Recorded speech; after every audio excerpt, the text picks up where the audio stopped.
In Lebanon, a massive stone block weighing 1,500 tons, heavier than 10 blue whales, still puzzles experts. Modern cranes can only lift about 20% of their weight, yet ancient builders moved and placed them over 23 feet high with perfect precision. After years of study, researchers discovered it dates back long before the Roman era, revealing a truth that could transform how we understand ancient civilizations. In northeastern Lebanon, about 65 kilometers from Beirut, and standing 1,130 meters above sea level, lies a vast ancient site known as Baalbek. It is also called Heliopolis, a name connected to the ancient Egyptian worship of the sun god Aton. The ruins of Baalbek are considered one of the strongest pieces of evidence, suggesting the presence of a highly advanced ancient civilization that does not appear in our recorded history. Baalbek sits atop a sacred hill in the fertile Bekaa Valley, a location that was difficult to reach in ancient times. This grand structure challenges conventional explanations offered by archaeology and architecture. It was built from massive, precisely cut megalithic stones. What makes it even more fascinating is its origin. The monumental stone complex was constructed long before the Romans took control of the area and built their great temple of Jupiter. It also predates the Phoenicians, who later built a temple dedicated to the god Baal on the same site. Yet even this introduction barely scratches the surface, because hidden beneath Baalbek's Roman ruins lies something far more mysterious: massive stones so large they shouldn't exist. Baalbek is clearly the oldest and largest structure made of stone blocks ever discovered in the world. The main part of the known history of Baalbek dates back to the period of Roman activity. The Temple of Jupiter, one of the grandest temples in the Roman Empire, still stands as proof of their architectural mastery and ambition. Yet beneath this magnificent Roman monument lies something far older. Hidden under the temple are enormous megalithic blocks known as trilithons, forming the very base of the complex. Each trilithon measures about 20 meters long, more than 4 meters high, and 3.5 meters thick, weighing roughly 900 metric tons. That is equal to the volume of about 900 cubic meters of water. These are the largest stones ever used in a man-made structure throughout human history. But if the foundation stones themselves seem impossible, what about the ones that never even made it to the site? About 1.5 kilometers from the main temple complex lies the Baalbek limestone quarry, where most of the massive stone blocks were first cut. What makes this site remarkable are the unfinished monoliths that remain there, even larger than the foundation stones of the temple itself. One of the earliest and most famous finds is the Stone of the Pregnant Woman. Named after a local legend, this huge block measures about 20 meters long, 4 meters high, and 4 meters wide, weighing over 1,200 tons. It rests at an angle, with part of its base still connected to the quarry wall, as if it were almost ready to be moved. Much of the stone was once buried, but later excavations revealed something even more surprising. Directly beneath it lies another enormous block, weighing about 1,650 tons, now known as the Forgotten Stone, the largest ever quarried in human history. Close by, another quarry holds a massive unfinished block called the Stone of the South. This one is slightly larger than the Stone of the Pregnant Woman and weighs around 1,300 tons.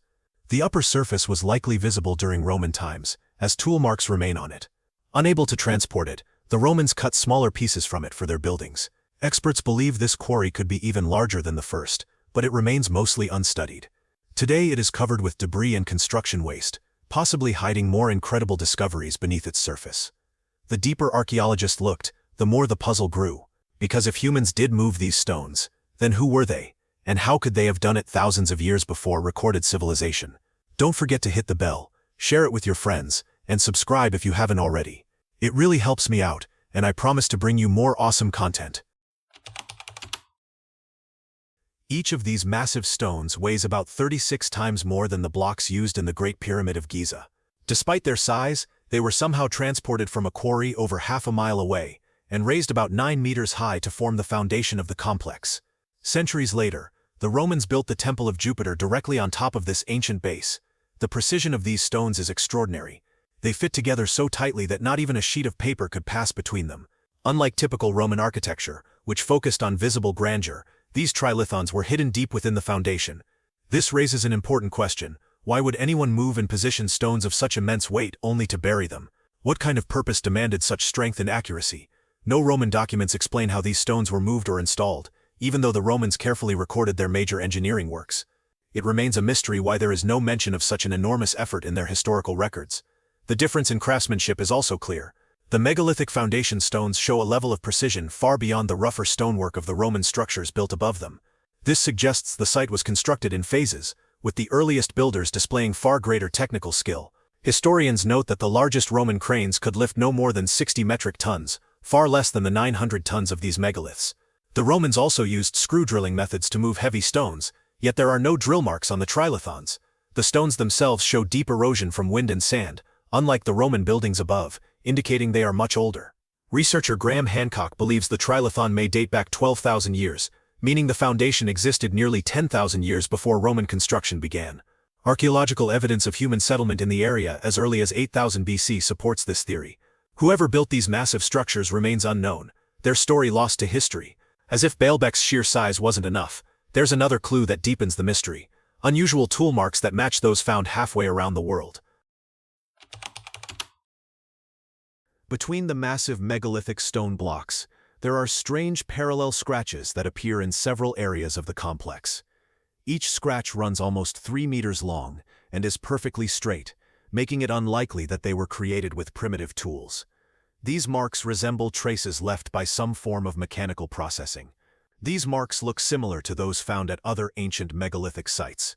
One example is the Yangshan Quarry in China, where enormous stone blocks weighing up to 16,000 tons display identical tool marks on their surfaces. The same pattern can be seen in the ancient city of Petra in Jordan, where the walls show marks nearly identical to those at Yangshan. These scratches were made thousands of years before the rise of the Nabatean kingdom. The civilization that built these massive megalithic structures clearly possessed advanced skills and knowledge, some of which are still applied in modern construction. The joints between the blocks show an incredible level of precision. The gaps between them are so narrow that the line measures less than 1/3 of a millimeter. It is still unknown what kind of tool or technology could have produced such exact alignment, but it is beyond the capability of simple ancient tools. The edges of the blocks are beveled in the same way on both sides, forming identical chamfers. Each edge was shaped with near-perfect accuracy, and in some areas the surface appears polished to a fine finish, and their story raises even more questions. Next to the Temple of Jupiter stands the Temple of Bacchus, where massive stone blocks weighing up to 800 tons are joined so precisely that not even a razor blade can fit between them. Visitors to Baalbek are often impressed by the towering columns of the Temple of Jupiter, the largest ever built in classical architecture. These columns, made of local limestone, were constructed by the Romans from separate sections known as drums, each weighing about 60 metric tons, the maximum weight their cranes could lift. Archaeologists were astonished to discover much older columns nearby, most of them shattered. Unlike the Roman limestone columns, these were carved from pink granite, a far harder material, and made as single pieces rather than assembled parts. About 200 of these granite columns were quarried in Aswan, Egypt, more than 1,000 kilometers from Baalbek, at the same site that provided granite for the royal chambers of the Great Pyramid of Giza. Moving such heavy stones from Aswan to Baalbek was an extraordinary challenge. They had to be transported not across flat terrain, but over the high Lebanese mountains, reaching elevations of about 1,600 meters. Granite is one of the hardest materials on Earth, and can only be cut with diamond-tipped tools, which did not exist until centuries later. Yet these ancient columns feature perfectly rounded surfaces and smooth transitions between curved and flat areas, showing a level of precision that simple hand tools could not achieve. What's even more puzzling is that while the softer limestone structures remain standing, the granite columns lie broken, as if struck by a powerful force or natural event. Many of the shattered fragments display unusual straight marks that closely resemble traces left by modern stone-cutting machines. When researchers were finally allowed to dig deep beneath Baalbek, what they uncovered changed everything we thought we knew about this site. When archaeologists were finally permitted to excavate deeply at Baalbek, their findings transformed our understanding of the site. They uncovered pottery with cuneiform inscriptions showing that people lived there thousands of years before the Romans, architectural blueprints carved directly into the temple floors, and construction methods identical to those used in Jerusalem, revealing an extraordinary level of precision. While debates often focus on how the massive stones were moved, more than a century of research has uncovered a far deeper story. It began in 1898, when Kaiser Wilhelm II of Germany visited Baalbek, prompting the first major excavations that lasted until 1904. What began as a royal curiosity evolved into groundbreaking work that reshaped the history of the entire region. A major discovery in 2004 by the Lebanese University and the German Archaeological Institute revealed Persian pottery with cuneiform writing from between the 6th and 4th centuries BCE. This linked the Persians to the site, but Neolithic artifacts prove it was inhabited far earlier. Some researchers propose that the Persians might have been the original builders, since their empire was known for grand projects like Persepolis. However, clear differences exist. The stones at Persepolis weighed up to 20 tons, while Baalbek's megaliths exceeded 800 tons. The Persians also worked with smaller blocks, and left no records of constructing anything on this scale. Their known technology did not match the engineering required to move such enormous stones, suggesting that while they occupied the area, they did not build its foundation. German researcher Margareta von S. later discovered that the Baalbek builders used natural fissures in the rock to extract huge slabs without breaking them. This method also appeared in Roman projects like the Pont du Gard aqueduct, showing that Roman engineers understood this technique. One of the most fascinating discoveries came from the German excavations of 1900 to 1904, which revealed detailed Roman blueprints carved directly into the temple floors. These were accurate architectural plans of the hexagonal courtyard, drawn to scale between 1/12 and 1/6, proving the builders were expert planners who designed every feature before construction. The most striking connection emerged in the study of Podium 1, the foundation beneath the 6 massive columns still standing today. Its construction style matched Herodian architecture in Jerusalem, sharing the same pattern of alternating headers and stretchers, identical drafted margins, and an average course height of 3.6 feet. These exact similarities suggest a direct link between the builders of Baalbek and those who worked in Jerusalem, hinting at shared techniques or cultural exchange across the ancient world. Yet Baalbek's mystery doesn't end with technology, it stretches across thousands of years of human history. In 1984, UNESCO declared Baalbek a World Heritage Site, recognizing it as one of humanity's most valuable archaeological landmarks. Yet Baalbek's history had been captivating scholars long before that. The site holds over 11,000 years of continuous human presence, meaning it was already thriving while the Egyptians were still planning the pyramids. Archaeological findings show that people lived on this hilltop as early as 9000 BCE. Excavations have uncovered pottery from the Chalcolithic period, Bronze Age tools, and fragments of ancient architecture, evidence of multiple civilizations building on the same sacred ground over millennia. The name Baalbek itself carries ancient significance. Scholars believe it comes from Baal Neb, meaning Lord of the Source, a reference to a natural spring nearby that likely made this site a center for worship and fertility rituals in early cultures. Around 3200 BCE, the Phoenicians took control and built a vast temple complex dedicated to their gods Astarte and Baal, the sky god who likely gave the city its name. Remains of this early temple still lie beneath the Roman temple of Jupiter. Under Phoenician rule, Baalbek became a major center of pilgrimage, where worshippers came to honor Baal-Hadad, the fertility god, and Atargatis, the goddess of love and motherhood. Many researchers believe the massive stones forming the Trilithon and the Western Wall date back to this Phoenician period rather than the Roman era. If true, they would represent 5,000-year-old feats of engineering accomplished with only human labor and simple tools, still difficult to explain today. In 334 BCE, Alexander the Great conquered the region and renamed it Heliopolis, or City of the Sun. Baalbek's grandest transformation, however, came under Roman rule. Pompey the Great annexed the region in 64 BCE, Julius Caesar made it a Roman colony in 47 BCE, and Emperor Augustus launched a massive construction project around 16 BCE. He merged the Roman god Jupiter with the local Baal, creating Jupiter Baal, a powerful symbol of cultural fusion. The Romans continued to expand Baalbek for centuries. Emperor Nero worked on the Temple of Jupiter, Antoninus Pius added the Temple of Bacchus, and the Severan dynasty completed the Temple of Venus in the 3rd century. At its height, Baalbek dazzled visitors with vast courtyards, marble surfaces, and towering columns that drew thousands of pilgrims. The rise of Christianity brought major changes. When Emperor Constantine converted in the early 4th century, construction stopped. Emperor Theodosius later destroyed pagan symbols and turned the temples into churches.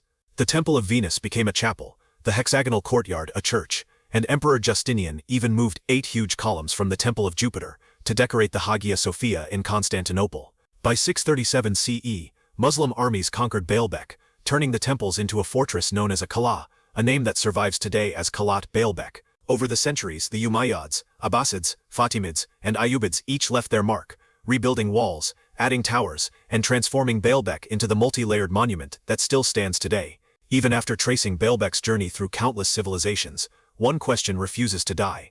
How physically were these enormous stones moved? The answers proposed by experts might surprise you. Let's start with the most common theory: wooden rollers and ramps. At first, it seems practical. The idea is to place the massive stones on cylindrical logs to reduce friction, then push or pull them across the ground. Simple physics, right? Not quite. When archaeologists tested this in real life, the results were disastrous. Richard Atkinson, a well-known archaeologist, tried moving a replica Stonehenge bluestone, a small rock compared to Baalbek's megaliths. As soon as it was pulled uphill, it slid sideways and became uncontrollable. In another test, a statue being transported on rollers fell and broke apart. Now consider doing that with stones hundreds of times heavier across nearly a mile of uneven terrain. Next came the theory of Roman engineering. The Romans were extraordinary builders with advanced lifting technology. Their simplest crane, the trispastos, used a winch, rope, and 3 pulleys. Later versions, like the pentaspastos, used 5 pulleys, while their strongest, the polyspastos, had 15 pulleys, 4 masts, and could lift about 2.2 tons. With tread wheels, they could manage up to 4.4 tons. For larger tasks, they built massive wooden lifting towers, powered by teams of people and animals. For a long time, scholars underestimated ancient workers, assuming they were unskilled. But ancient builders were highly intelligent and resourceful. Egyptian records even show 172 men hauling a giant statue, using only strength and coordination. Still, Baalbek is on another level. Moving an 800 to 1,000-ton block isn't a scaled-up version of moving smaller stones. It's a completely different challenge. Margarita van Es from the German Archaeological Institute suggested that capstans might have been used, but the math doesn't work. The best Roman cranes could lift around 6 tons, while Baalbek's stones weigh up to 1,000 tons, more than 100 times their capacity. So how were they moved? If wooden rollers were impractical, and Roman cranes far too weak, no clear answer remains. After centuries of research, no theory fully explains how these stones were transported or positioned. Their size and the rough terrain make conventional methods nearly impossible. Some researchers believe there were lost engineering techniques, advanced methods that vanished over time. Others think the stones were never transported but quarried and shaped directly at the site. It's a plausible idea, but it still doesn't explain the incredible precision of their placement. Standing at Baalbek today, surrounded by its towering columns and massive stones, the site continues to defy explanation. It remains one of history's greatest mysteries, forcing us to reconsider what ancient civilizations were truly capable of. What do you think? After seeing all this evidence, how do you believe ancient builders accomplished the impossible at Baalbek? Was it lost technology that we haven't rediscovered yet? Advanced engineering techniques that were never recorded? Or something else entirely? I want to hear your theories in the comments below. Have you visited other ancient sites that show similar impossible engineering? Share your experiences and thoughts. Also, if you found this deep dive into Baalbek as mind-blowing as I did, give this video a thumbs up. Don't forget to subscribe and hit that notification bell so you never miss our investigations into ancient mysteries. Check out the video on screen now for another mind-bending exploration of impossible ancient technology. And remember, the past is far more mysterious than we've been told. See you at the next one. Thanks for being with us. Leave a comment, like to show your support, and remember to hit that subscribe button for more exciting videos. See you next time.